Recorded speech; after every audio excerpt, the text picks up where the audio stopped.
We are presenting expansion pathology, or ExPath for short, a low-cost method to image biomolecule of interest in the standard clinical tissue sections with nanoscale precision.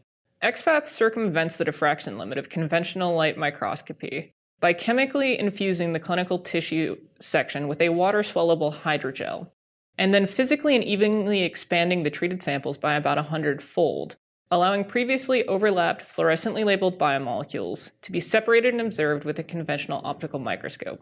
ExPath allows users to study nanoscale configurations of disease-related biomolecules in tissue samples without needing to invest in new imaging hardware, thus enabling new insights of the disease and fostering new diagnosis.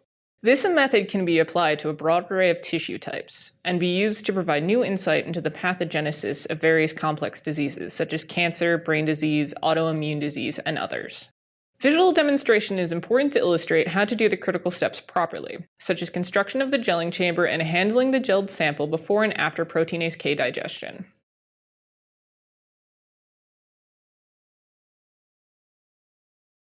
Start by converting the tissue of interest into an ExPath-compatible format.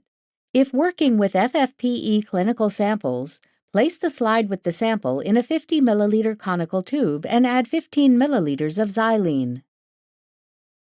Cap the tube and place it horizontally on an orbital shaker at approximately 60 RPM for 3 minutes. Repeat the wash with another 15 milliliters of xylene. Then wash the slide in a series of ethanol dilutions according to manuscript directions. If working with stained and mounted permanent